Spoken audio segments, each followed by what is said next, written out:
सोचो, तुम एक कमरे में बैठे हो, तुम्हारे आसपास 10 लोग हैं। शायद ये तुम्हारे ऑफिस की मीटिंग है, शायद दोस्तों का कोई गेट टुगेदर है, या शायद कोई फैमिली फंक्शन। सब कुछ ठीक चल रहा है, हंसी मजाक हो रहा है, लेकिन तभी एक छोटी सी घटना होती है। शायद कोई तुम्हारे ऊपर एक हल्का सा मजाक करता है जो तुम्हें अपमानजनक लगता है, या शायद तुम्हारा बॉस सबके सामने तुम्हारी किसी गलती को बढ़ा चढ़ाकर बताता है, या शायद तुम कुछ बोलने की कोशिश करते हो और कोई तुम्हें बीच में ही काट देता है, इग्नोर कर देता है। उस एक माइक्रो सेकंड में तुम्हारे दिमाग में क्या होता है? एक भूचाल आ जाता है, तुम्हारा चेहरा लाल होने लगता है, दिल की धड़कन कानों में सुनाई देने लगती है, तुम्हारे अंदर का जानवर जाग जाता है और चिल्लाकर कहता है, रिएक्ट कर, इसे जवाब दे, इसे बता कि मैं कौन हूं, अपनी बात रख, सफाई दे, साबित कर कि तुम सही हो। और यहीं ठीक इसी पल में 99% लोग अपनी जिंदगी की सबसे बड़ी गलती करते हैं, वह अपना मुंह खोल देते हैं। हम सबको बचपन से सिखाया गया है, सच्चाई की जीत होती है, अपनी बात रखो, चुप मत रहो। लेकिन आज मैं तुम्हें एक कड़वा सच बताने जा रहा हूं जो शायद तुम्हें अच्छा न लगे। असली दुनिया में, खासकर बड़ों की दुनिया में, पावर गेम की दुनिया में, सच्चाई की जीत नहीं होती। जीत उसकी होती है जो दिखता पावरफुल है। निकोलस मैकियावेली, जिसने 500 साल पहले इंसानी फितरत के वो काले सच लिखे थे जो आज भी नेताओं और सीईओज को पढ़ाए जाते हैं, उसने कहा था, दुनिया को इस बात से कोई फर्क नहीं पड़ता कि तुम सही थे या गलत। दुनिया सिर्फ ये देखती है कि तुमने दबाव में खुद को संभाला कैसे। जब तुम अपनी बेगुनाही साबित करने के लिए चिल्लाते हो, जब तुम अपनी इज्जत बचाने के लिए बहस करते हो, तो तुम जीत नहीं रहे होते, तुम भीख मांग रहे होते हो। तुम सामने वाले से कह रहे होते हो, प्लीज मेरी बात मान लो, प्लीज मुझे सही समझो। और पावर कभी भीख में नहीं मिलती। आज का ये वीडियो कोई साधारण वीडियो नहीं है। मैं तुम्हें उन 9 खतरनाक आदतों के बारे में बताऊंगा जो दीमक की तरह तुम्हारी पर्सनैलिटी को खा रही हैं। ये वो गलतियां हैं जो तुम शायद रोज करते हो, अपने व्हाट्सएप ग्रुप्स में, ऑफिस कैंटीन में, या अपने पार्टनर के साथ, और तुम्हें पता भी नहीं चलता कि कैसे धीरे धीरे लोग तुम्हारी इज्जत करना बंद कर रहे हैं। और सबसे जरूरी बात, मैं तुम्हें सिर्फ कमियां नहीं गिनाऊंगा। इस वीडियो के हर पॉइंट के साथ मैं तुम्हें दूंगा एक साइकोलॉजिकल ब्रह्मास्त्र, एक ऐसा तरीका, एक ऐसा डायलॉग जो तुम्हें उस सिचुएशन का राजा बना देगा। तो अपने फोन को साइलेंट करो, अगले 30 मिनट के लिए दुनिया को भूल जाओ, क्योंकि जो तुम अब सीखने वाले हो वह तुम्हें भीड़ से अलग करके एक लीडर की कतार में खड़ा कर देगा। चलो शुरू करते हैं। Point 1, never complain in public. शिकायत का जहर। सबसे पहली और सबसे आम गलती, शिकायत करना। इसे ध्यान से समझो। हम इंसानों को लगता है कि अगर हम अपना दुख, अपनी परेशानी दूसरों को बताएंगे तो हमारा मन हल्का होगा। हमें लगता है कि लोग हमारे दुख को समझेंगे और हमें सहारा देंगे। इंडिया में तो ये कल्चर ही है, अरे भाई क्या बताऊं, जिंदगी झंड है, बॉस खून पीता है, बीवी समझती नहीं, पैसे की किल्लत है। तुम्हें लगता है तुम अपना मन हल्का कर रहे हो, लेकिन साइकोलॉजी की भाषा में इसे ट्रॉमा डंपिंग कहते हैं, और मैकियावेली की भाषा में इसे कहते हैं अपनी गर्दन पर खुद तलवार रखना। सोचो, तुम्हारे ऑफिस में एक ऐसा कलीग है, मान लो उसका नाम रवि है। रवि रोज लंच टाइम में एक ही बात करता है, कंपनी की पॉलिसी बेकार है, काम बहुत ज्यादा है, सैलरी बहुत कम है। पहले दिन तुम सुनोगे, दूसरे दिन तुम हाँ में हाँस मिलाओगे, लेकिन 1 महीने बाद क्या तुम रवि को एक मजबूत इंसान मानोगे? क्या तुम चाहोगे कि रवि तुम्हारा टीम लीडर बने? नहीं, तुम रवि से दूर भागोगे। क्यों? क्योंकि रवि एक एनर्जी वैम्पायर बन चुका है, वह सिर्फ निगेटिविटी फैलाता है। जब तुम पब्लिकली शिकायत करते हो तो तुम दुनिया को 2 खतरनाक सिग्नल देते हो। तुम बेबस हो, तुम ये मान रहे हो कि तुम्हारे हालात तुम्हारे कंट्रोल में नहीं है, तुम विक्टिम हो। और लोग विक्टिम पर दया कर सकते हैं, लेकिन विक्टिम को कभी प्रमोट नहीं करते, विक्टिम को कभी फॉलो नहीं करते। तुम्हें वैलिडेशन चाहिए, तुम चाहते हो कि लोग तुम्हारे सिर पर हाथ फेरें, और पावरफुल इंसान को कभी किसी के हाथ की जरूरत नहीं होती। तो इसका समाधान क्या है? क्या हम रोबोट बन जाएं? क्या हमें दर्द नहीं होता? बिल्कुल होता है। लेकिन एक राजा अपना दर्द अपनी प्रजा को नहीं दिखाता। वह अपना दर्द अपने सेनापति को बताता है या अपने गुरु को। आज के बाद एक नियम बनाओ, पब्लिक में, दोस्तों के ग्रुप में या रिश्तेदारों के बीच नो कंप्लेन रूल। अगर कोई पूछे और भाई कैसा चल रहा है, तो ये मत बोलो अरे यार बहुत प्रेशर है, पूछो मत व्हाट लगी पड़ी है।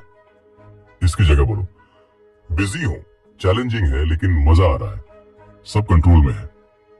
फर्क देख रहे हो, हालात वही है, प्रेशर वही है, लेकिन तुम्हारा नैरेटिव बदल गया। पहले तुम विक्टिम थे, अब तुम खिलाड़ी हो जो गेम खेल रहा है। लोग खिलाड़ियों के साथ जुड़ना चाहते हैं, रोने वालों के साथ नहीं।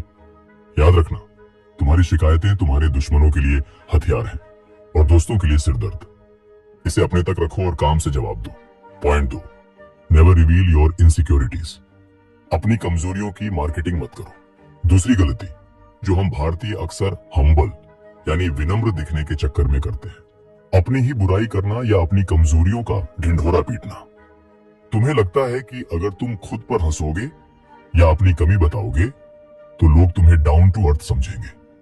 तुम कहते हो यार मेरी इंग्लिश तो बहुत ही खराब है, या मुझे तो टेक्नोलॉजी पल्ले ही नहीं पड़ती, या मैं तो शक्ल से ही गरीब लगता हूं। तुम्हें लग रहा है तुम मजाक कर रहे हो, लेकिन सामने वाले का सबकॉन्शियस दिमाग, अवचेतन मन, इसे मजाक नहीं एक डेटा की तरह नोट कर रहा है। साइकोलॉजी में एक टर्म है कंफर्मेशन बायस। इसका मतलब है इंसान का दिमाग वही देखता है जो उसे बताया जाता है। अगर तुम मुझसे कहो कि मैं बहुत आलसी हूं, तो अगली बार जब तुम 5 मिनट के लिए भी रिलैक्स करोगे, मेरा दिमाग कहेगा देखा ये आलसी है। मैंने वो चीज नोटिस की क्योंकि तुमने मुझे वो चश्मा पहनाया। मैकियावेली कहता था दिखावा ही सच है। अगर तुम राजा की तरह व्यवहार करोगे तो लोग तुम्हें राजा मानेंगे। अगर तुम खुद को ही विदूषक, जोकर बताओगे तो लोग तुम पर हंसेंगे। शादी ब्याह में या ऑफिस पार्टीज में अक्सर ऐसा होता है, लोग इन्वेस्टमेंट की बातें कर रहे हैं, क्रिप्टो की बातें कर रहे हैं, तुम्हें उसके बारे में कुछ नहीं पता। वहां घबराकर ये मत बोलो अरे भाई मुझे तो ये सब समझ नहीं आता, मैं तो गंवार हूं इन मामलों में। जैसे ही तुमने ये कहा, तुमने उस ग्रुप में अपनी रैंकिंग सबसे नीचे कर ली। अब वे तुम्हें गंभीरता से नहीं लेंगे। अपनी कमियों को स्वीकार करना ताकत है, लेकिन उसे सुधारने के लिए, न कि उसकी नुमाइश करने के लिए। अगली बार जब ऐसी सिचुएशन आए जहां तुम्हें कुछ नहीं आता, तो खुद को गिराओ मत, बस इतना कहो यह इंटरेस्टिंग टॉपिक है, मैं अभी इसे स्टडी कर रहा हूं, जब मेरा ओपिनियन बन जाएगा तब बात करेंगे। या फिर एक रहस्यमयी मुस्कान के साथ चुप रहो और सिर्फ सुनो। कमजोरियां हर किसी में होती हैं। सुपरमैन के पास भी क्रिप्टोनाइट थी, लेकिन क्या सुपरमैन गले में बोर्ड लटकाकर घूमता था कि मेरे पास हरा पत्थर मत लाना, मैं मर जाऊंगा? नहीं, शायद नहीं। वह उसे छुपा कर रखता था। अपनी इनसिक्योरिटीज को अपना सबसे गहरा राज बना लो। जिस दिन दुनिया को तुम्हारी कमजोरी पता चल गई, उस दिन वे तुम्हें वहीं चोट पहुंचाएंगे। खुद को एक पहेली बनाए रखो। Point 3, never boast about your plans. अपने पत्तों को सीने से लगाकर रखो। तीसरा पॉइंट, और यह बहुत गहरा है, नजर लगना। हमारे बुजुर्ग कहते थे नजर लग जाएगी, काम होने से पहले मत बताओ। हम इसे अंधविश्वास मानकर टाल देते हैं, लेकिन आज मॉडर्न न्यूरो साइंस ने यह साबित कर दिया है कि हमारे बुजुर्ग मैकियावेली से भी बड़े साइकोलॉजिस्ट थे। जब तुम अपने बड़े प्लान्स लोगों को बताते हो, मैं अगले साल यूपीएससी क्रैक करूंगा, मैं एक स्टार्टअप शुरू करने वाला हूं जो करोड़ों का होगा, मैं एक नई कार लेने वाला हूं, तो क्या होता है? तुम्हारे दिमाग में एक केमिकल रिलीज होता है जिसे डोपामाइन कहते हैं। यह वही केमिकल है जो तुम्हें जीत की खुशी देता है।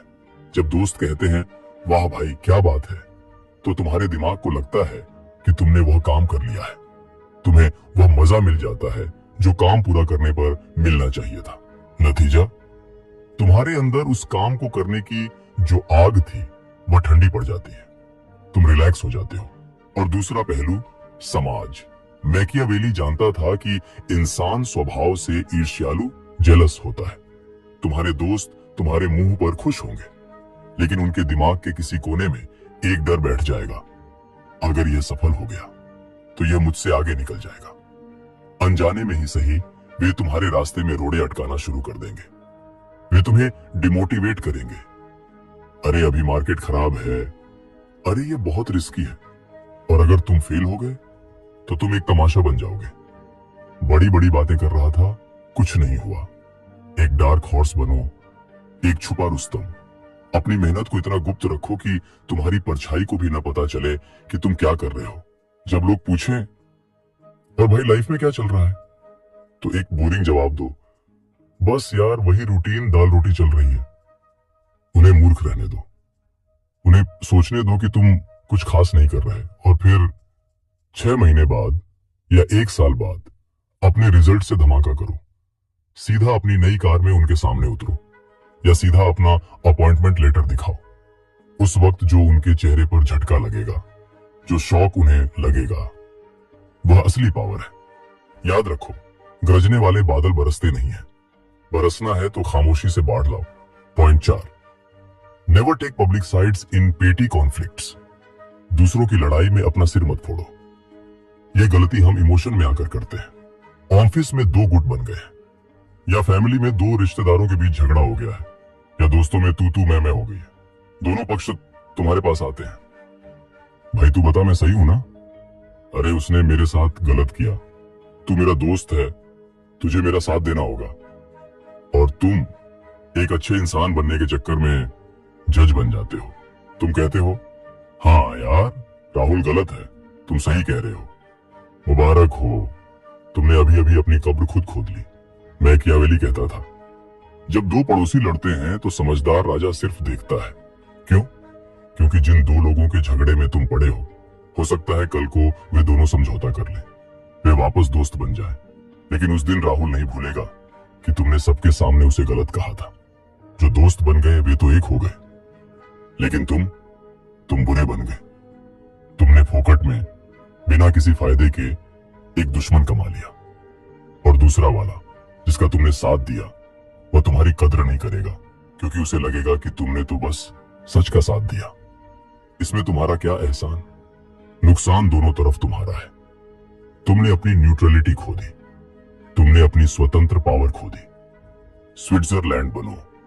स्विट्जरलैंड दुनिया के सबसे अमीर और सुरक्षित देशों में से एक क्यों है? क्योंकि जब पूरी दुनिया विश्व युद्ध वर्ल्ड वॉर में लड़ रही थी, स्विट्जरलैंड न्यूट्रल था। वह किसी की तरफ नहीं था, उसने दोनों तरफ के लोगों के पैसे अपने बैंक में रखे।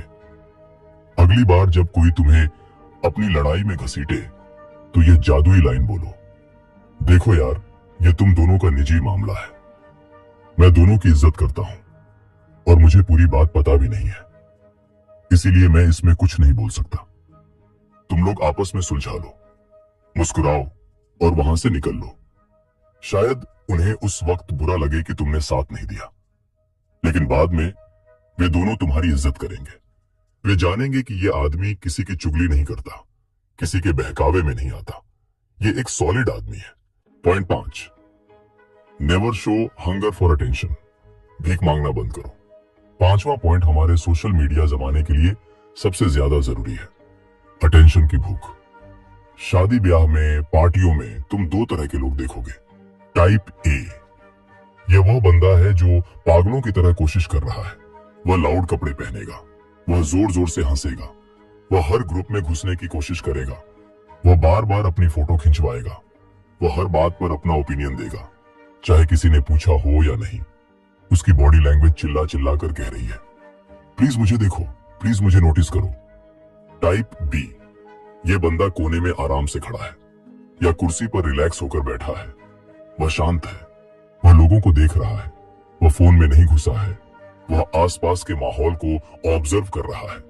वह जबरदस्ती किसी से बात नहीं कर रहा, लेकिन जब कोई उसके पास आता है तो वह पूरी तरह से उससे बात करता है। मैकियावेली पूछता है, पावर किसके पास है? हमेशा टाइप बी के पास। इकोनॉमिक्स का एक सिंपल नियम है, सप्लाई एंड डिमांड, मांग और आपूर्ति। जो चीज बाजार में बहुत ज्यादा होती है उसकी कीमत गिर जाती है। अगर तुम हर वक्त हर जगह हर किसी के लिए अवेलेबल हो, अगर तुम हर जोक पर हंस रहे हो, अगर तुम हर किसी को इंप्रेस करने के लिए नाच रहे हो, तो तुम अपनी सप्लाई बढ़ा रहे हो, तुम्हारी वैल्यू गिर रही है। जो इंसान अटेंशन के लिए भूखा दिखता है, लोग उसे कमजोर मानते हैं। उन्हें लगता है कि इस इंसान के पास खुद का कोई वजूद नहीं है। इसे हमारी हाँ की जरूरत है जिंदा रहने के लिए। अपने अंदर के पीपल प्लीजर को मार डालो। किसी कमरे में जाओ तो इस मकसद से मत जाओ कि लोग तुम्हें पसंद करें। इस मकसद से जाओ कि तुम लोगों को ऑब्जर्व करोगे। कम बोलो, जितना जरूरी है उससे थोड़ा कम। पॉज लेना सीखो। जब तुम शांत रहते हो तो तुम एक वैक्यूम यानी खाली जगह पैदा करते हो, और लोग उस खाली जगह को भरने के लिए तुम्हारी तरफ खींचे चले आते हैं। याद रखना, सितारे, स्टार्स अंधेरे में ही चमकते हैं। अपनी चमक दिखाने के लिए थोड़ा अंधेरा, थोड़ी दूरी, थोड़ी खामोशी जरूरी है।